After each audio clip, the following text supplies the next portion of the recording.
I did a come on phone to sir, and I'll promise you, the listeners said one day you give us an appearance. And today you are here. Thank you so much. Now the music industry is becoming interesting. More money, more deals. But you guys are the pay setters. We salute you all the time. You guys are the veterans, and we give it to you all the time. When you started the Ghana Niger collaboration, was your first Tony Tetula? Yeah, the first ever collaboration major was Tony Tetula. Okay. But the truth is, I think my works penetrated, you know, so I mean I was going back and forth. I think my first ever show was when I did an album, Shorties, the album before, you know, the one that had Tony Tetula. Okay. So I mean, I remember that I would go to Nigeria and perform film like and I remember that the first time that I went to Nigeria to perform film like that was somewhere around 2000 and I think 2003, because that was the Shorties album. Okay. Right. So I mean, and I was built to go and perform. I had just returned from the UK, and I had a call that you know, I have to come to Nigeria and perform at Coliseum. And Coliseum used to be the biggest nightclub in West Africa. You know, it takes about 1,000 to 2,000 1,500 people. Wow. So that's huge, you know, and it was owned by one governor called Olumise. You know, so Ken Olumise. So, you know, we went over and then we had a fantastic show. And as soon as I touched back in Ghana, you know, 2 to 3 weeks later, you know, I was called to go to Koja. Koja was supposed to be all African Games, Africa, and Abuja. That was like in the stadium, you know.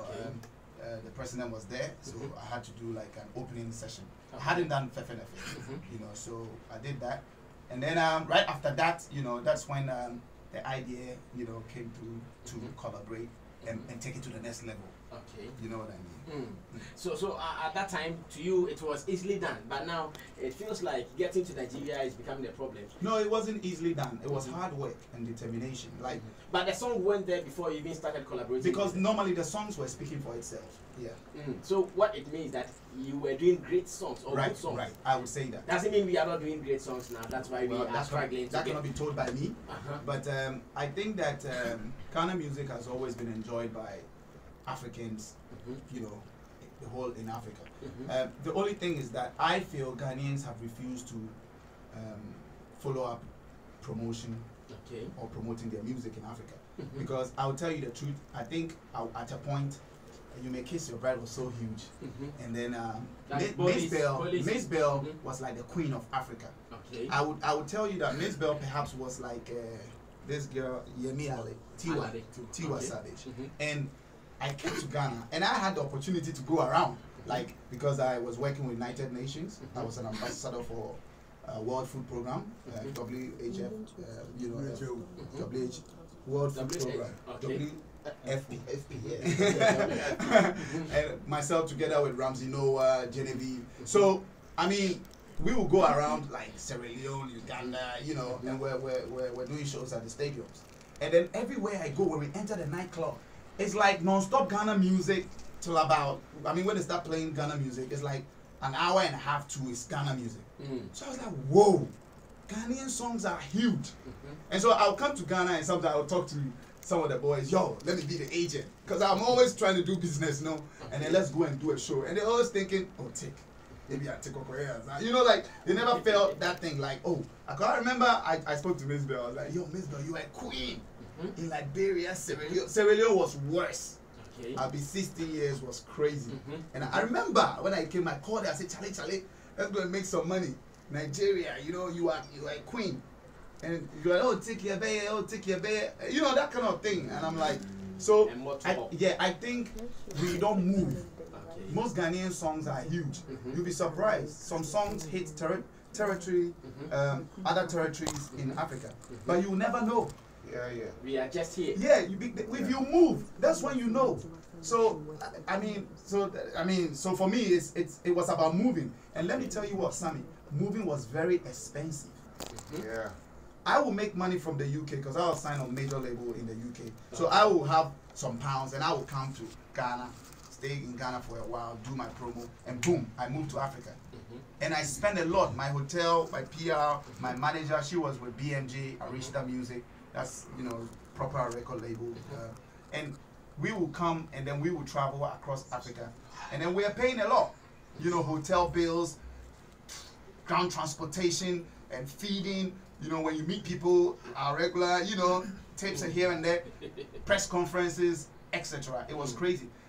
So I knew that it was very expensive. So what I said to myself was, okay, since I have been able to go through that, and I see who is doing well, when I come, I want to associate myself with that person so we can go and grab some money.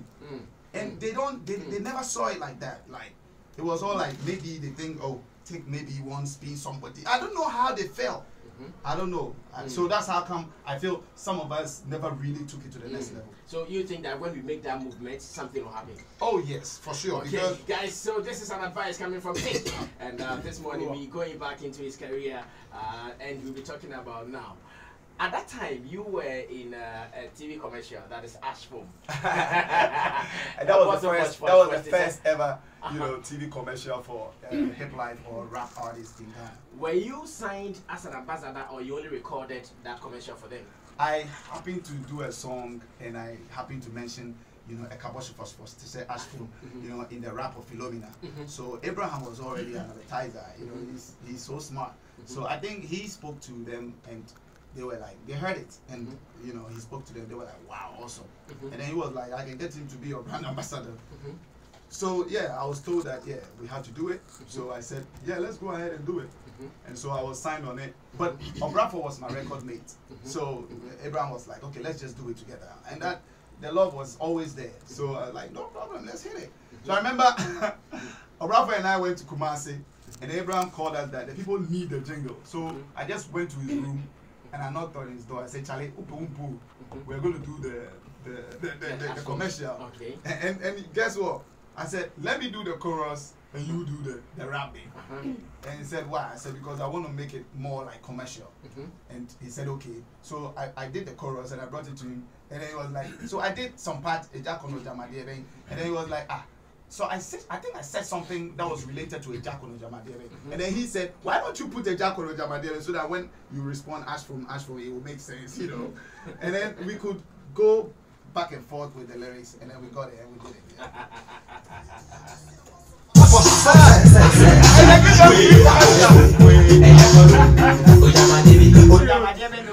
I see. You know the funny thing, if I go, how long did you enjoy this deal? Look, if I go for a show and I don't perform this commercial, can you imagine? Oh, at that time people were commercial became a song. Like, Charlie, you pass for me. I'm like, what? You know, and I would feel some way because I wasn't paid to perform it on stage. Oh, I see. But I mean, I would always perform it because it became like a hit song. Can you believe it? Yeah, no, at that time this thing was big. Yeah, this thing was big. so and you guys were also seen on billboards and all that. That's how I did it for was the money good? Oh, you see, I never had my money. You know, like I never had my money to this. You didn't get your money from I was the always promised. You know, I always promised that I'll get my money. And I never had it. Even till now? Oh, no, I never had money. And what are you waiting for? Because you have been able to take on Malcolm, you won. No, what I'm saying is because this was an agreement with my label and them. And so I'm sure we all knew that they had paid the label. And the label wanted to do some work for us. The label wanted to rent us some house and all that. The house was rented and everything, but I never lived in it. No, bravo, we didn't see any sense in going to live. That was North Kaneshi, I think. And, you know, where children with our parents. A house was rented for you and you did not live in it. We didn't go and live in. So, you know, eventually, Cyphex moved into it, you know. So maybe what should have happened was that maybe it was some small reimbursement. But you know, it was all like, you know, I'll ask for the money and they say, oh, it will drop. And once I got my Mobitel, you know, or I could contact all my people, you know, so you were satisfied. Yeah. But why did you not reach an agreement with Malcolm to also continue with brand ambassadorial businesses and took them on legally? I would love to take them on legally because I think even now people play it. Yesterday somebody sent it to my phone. I think it's very hot on Thursdays. It's one of the hottest commercials on Thursdays because they do a lot of throwbacks and people send it to me a lot. So one day I tagged I tagged Ash Foam and I was like, can we redo this thing, you know? And they didn't mind me. But I mean, I spoke to Obrafo I think 3 months ago. I called him personally and I was like, yo, let's speak to them. You know, maybe they would like us to do it because people still love it. Yeah, and so I think there's hope to do it again. That's why I'm not really. So I was asking that when you saw another firm was interested in your works, was there no sitting to also be an ambassador so that the business could go on? Which firm? Melcom, I'm talking about here. Melcom, this deal is dead. Not this one. You had an issue with Melcom. Because Melcom was a violation. Okay. You know, it was a straight violation.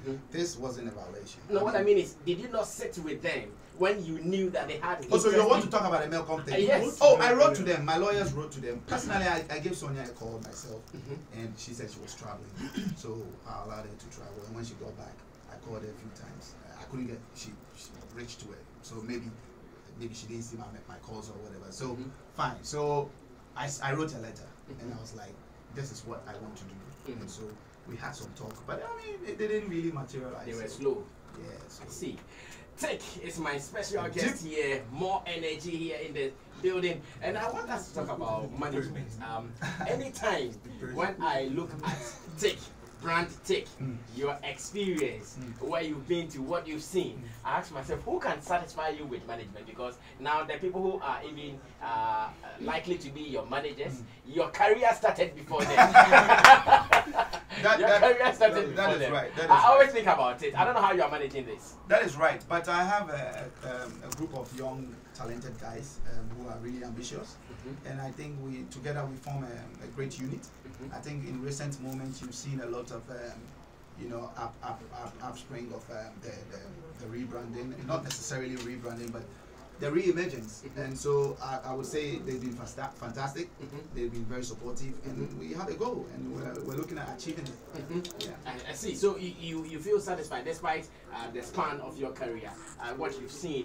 There is more room for improvement. I mean, right now, all I would need is somebody who can just make my vision come through, because like it's big, and sometimes it takes a lot of people with a lot of big financial spending. Because I mean, the level that I've gotten to, I mean, there's nothing I can do that is below a par. So I mean, I'm always thinking about taking it to the next level. And if you have to take it to the next level, obviously you need to put in a lot of finance. You need to be smart about certain things, and when you come up with tactical, strategic approach to things that you want to do. So I think it's all in all. But hey, we keep doing it. Once it comes through, you feel it. Now, knowing your brand, I'm not sure someone can now doubt TicTac or Tic to ask what he's done. Would you consider a good song or a commercial song, as we put it all the time? We know what you can do, we know what you've done, but still, in putting out a song, would you consider, okay, I want this song, people to see it as a quality song, a good song, or you want that commercial song? I have been that artist who is strictly commercial, and that is why I think I've been able to go in and out, of the industry, just because I feel that sometimes I have that commercial sense. But notwithstanding that, I would say that anytime I'm dropping a song, I'm looking at what I want to target. Sometimes I think, look, I just want to say something, and that is the only way I could do it. I mean, I can't really commercialize it because it won't go down. I just want to do a song that somebody can just listen to it and say, he's talking to us, and so that vibe sometimes cannot be too commercial, because people will overlook the importance of the content. And so I would always do a song based on how I want people to consume it. So I'm not always looking at how people want me to come out, but I own my creativity. And over the years, I've been a visionary of my creativity. I think most people go and sleep and not think about me, but I sleep and think about my future. So that is why I'm the artist that when I drop a song, I expect that, okay, when somebody loves Tic the brand or loves what I do, they should just support it. It might be a song that straight away may bang, but you'll be surprised. The song will take over because it's been given space. Just because it has a lot of creativity. It's not really, from the word go, it's not really what you expected. Okay? And so I feel Ghana should give room for songs from other artists that have a lot of creativity going on. That we can get a worldwide hit song. But if you want... In fact, I'm asking this question because Tic, I want to ask myself, Tic has done everything. Is he still stressing about a hit song? Or now he is just putting out a record? Enjoy. Right. That is very true. I don't really stress about a hit song. I mean, that I have to make it clear. I don't stress about his song. That is why many will say certain things to me, and I think they missed it, you know, because somebody will say, take one blow. I blow when I was year 9. I blow where I take control, where I blow where I take taxi, where I blow where I take everything. You know, we do line, then people they shake us in the queue trying to take taxi. You know, we blow when we're younger kids. Fun world, I was already a star. Nothing strangers, I was singled out. Everywhere I go, I get singled out. So when people say take one blow, sometimes I think, oh, you know, you don't know what you're saying. Perhaps you just want to throw a jab at me, but in terms of blow, I blow already. But hey, business, everything is up and down. You know, that's why there's a chart. That's why there's a graph. That's why business will always not be the same. So when I'm dropping a song, I'm only looking at making sure that it's my standards. And when somebody hear it, get the opportunity to hear, they're not going to talk, say, oh, Charlie, take flop. You understand? They go talk, say, oh, Charlie, be nice song, but why you no blow? You understand what I mean? So, meaning, the basic is that it has to be a good song. It has to be good song. It has to be good song. Now let's talk about your new love for these boys, the Kiddies and the Eugenes. You seem to have found some new love in them. Let's talk about that. Sometimes I feel like giving up on love. I feel like giving more to the gift. I feel like doing more. I want to show you something. If you want my money and I'm dropping in money, receiving in money. I want to show you something. If you want my money and I'm dropping in money, receiving in money. You should know. You should know, baby, on me. And mommy, although me ya pasa pasa. And mommy, I'll need you, mommy. I'm tired of it, I'll need you, mommy. Rap now. Send ya who ye media won't see me booming. I won't see me booming. The woody mintina mackay.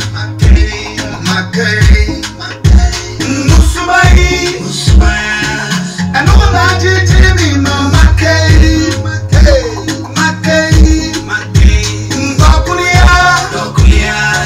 we don't know anything, I'm Tina Mackay. I want to show you something. If you want my money and you're dropping it, mommy. Take on this joint called Penny Mommy. Now, I want to find out something. Are you changing the style, the tech brand? No. Are you changing the style? Because this time around you were doing more singing, which is not your usual thing. Sammy, you know, I used to say this all the time, and people, I don't know if people will recollect when I go on radio or TV. I always say that, you know, you underestimate me at your own expense. You know, at this moment, I don't think people should really do that, you know, like think that, oh, they can underestimate me. Because you never know, I'll risk you, you know, like at any time, anything can pop up. Like, Tick is unpredictable. And so I just want people to get that, you know, because I deal with creativity. I don't just deal with just style and the music. I deal with creativity. And when you create, it will never sound the same. So now the new thing is that you are available, because when we knew you from the beginning, it was still coming that no, but it's not that you will never was an awaba when this one then your papa so now with the beba Brian turn your my preference went to go Genesis one the boss, of course, Mr. A force. What will the toss crap? Mr. will go. But on this song, Penny Mommy, you started doing the singing. Yeah, I sing all the time. I mean, from Kwani, I've been singing. A man, you never believe in me style. Songs that I have sung, you know. Me no na tiki koso dono. Me wana you know. Do rappers retire? Do rappers say that, okay, now I'm mature, now I'm growing, so let's rap more singing? Me, I don't mature. I'm always the artist that I know. Okay. I just do anything. That's why somebody will say grow up and I don't feel it. I mean, if you tell me to grow up, it's like you're wasting your time, because for me, I'm always who I am. I enjoy the music. I enjoy the creativity. I don't think there's nothing like... but of course, the brand is maturing. Of course, I'm not the small boy that I used to be. But I'm making sure that the effect it's not too much felt, you know, so that people can still relate to who Tic is. I see. And now let's talk about a newfound love with Kwame Eugene Kitty, because apart from the Penny Mami, I'm sure DJ Sika can even take me into the new feeling of Kwame.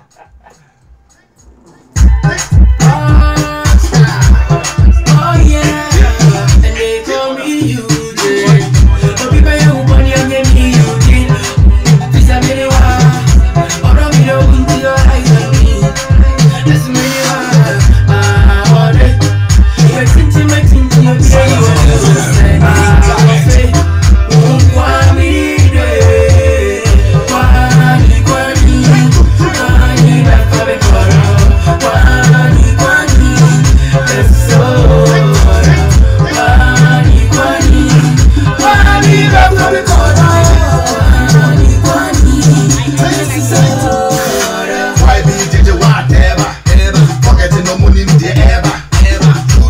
Of love, the days when I catch a bone to be my pressure. I like you, but I hate your brother. No joke, mate, I will give you brother. African girl, need a swagger. They can't stop us even when they try harder. Your mom said, when I'm not tattoo. When I'm not tattoo. Family said, we should be anything I go do. Designer found it. Anything I go do. Take.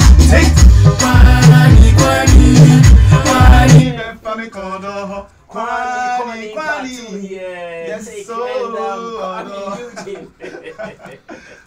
Take when you sign a contract. So what's the new love? So it's just doing another me. It's not really about say Kwame Eugene or Kitty, but it's about the vibe they carry. You know, like Kitty does songs with everybody. I mean, that he wants to do a song with. So it's not just about Tic. So putting in that context will be, you know, a bit awkward. But I think that there is more visibility on the songs because it's one legend who's seen it all and who's also trying to take the music to the next level always. And a new artist who is taking Ghana by storm and working hard. So I think that collaboration is genuinely going to produce something big, unless I want to be lazy, you know. So I think it's hard work, belief, and what I want to do. I see. Now, I saw the video of Kwane Part 2, and I saw the fashion sense in it, that kind of vintage fashion sense. What did you want to achieve with it? Well, you've said it all. I mean, it's making sure that people can relate with the crossover, you know, and trying to feel it in the song as well. I mean, we have a classic that has been touched. It's not really a remix. I call it a part 2 because it's just sampling some part of it and developing the rap and adding, continuing the story. So that's why I call it part 2. So yes, I was trying to let people understand that the crossover can work. I mean, the bridge. Once you put a bridge, everybody can be crossing and business can be moving to and fro. So if you see, I really made Kwame look like a rock star, pure rock star, because he is a rock star. And I trying to depict it from, you know, when it all started. And when you see when I was in the jacket that had the African slide print, you know, you realize that was like new school, proper new school. And that was, you know, that fashion was 2018, you know, and so you could see that I was just trying to play with pictures, bridging the gap and making sure that people understand the movement. I see. Not recently, Papi Kojo in an interview talked about being depressed. I was watching it yesterday. Oh, I see. Because some things did not go the way he wanted it to go. You have been in these years over decades, 2, 3, or even more. Do you also feel it as a creative person? Sometimes, based on what people say, maybe you are expecting a song to blow and it's not blowing and all that. Do you also feel depression in a way? The disappointments are always there. I mean, once you take up entertainment, you should know that you should be ready for disappointments, and you should be ready for people telling crap in your face. I mean, I've been told a lot of crap that if I start revealing it here, you'll be like, "And what did you do?" You know. So, I mean, I did nothing, and I just. But you know, it's self-belief. Like. For me, look, I'm the wrong person. I am just the wrong person. Because it's like, I don't know, like, you tell me nothing really hurts me. It's just that once it's not right, I want to push you right. But you walked off a live TV set. Right, because I wanted to put, I wanted to put them right. You understand? Like, I mean, once it means you got hurt. It's got to you. not really hurt, but disrespected. I mean, once you disrespect me, and I feel that I've been there before you came, you know, there should be respect. It's only this country that people don't respect what people have done. Like, for real, if you do something, people should just acknowledge. Kotoka didn't die for anything, you know. Kwame Nkrumah didn't die for anything, and that's why we still celebrate them. But people should start celebrating other people's legacy, so theirs can be celebrated. It's a continuation of life. So that is what I believe in. So anytime I do something and I feel disrespected, I want to tell you in your face, because before I used to, sorry, I wanted to use the word, but let me not use it. I used to maybe bitch ass with it, like, oh, I won't tell them, you know, like I won't tell them, sorry, like, but the nyeshi, from my experience, have been going on for over 20 years, and nobody is changing. You understand? So I learned one thing from one professor who, you know, happened to be part of the like water and sanitation project in Ghana, and it was by Coca-Cola, and they brought one professor that they paid so much to go across Africa and, you know, educate people on sanitation and water. And guess what? The first classes that I had with him, he said, tell people in their face as it is. So if Obia ko toilet, wa men ko kase why you be big, because all kase wa ko toilet go, obe hu say toilet no ho asem na we go can, and that is direct communication. So when I learned that, I realized that, look, let's be as direct as we can, respectfully, but let's make people know when they do something and it's not right. Let them know. Right. You started some meet the fans kind of tour, I believe. Take 200 fans connect party. Exactly. Is it ongoing? Or? Yeah. We just did Carbon like 2 weeks ago. Okay. I think a day before we released Kwani, Big Heights. When is the next stop? The next stop, we will announce that. Okay. Let us know about the next stop, so we can always be part of it. Okay, guys, come in. Contribution, question to take. In fact, 1 minute, because I have just 9 minutes to wrap up this show.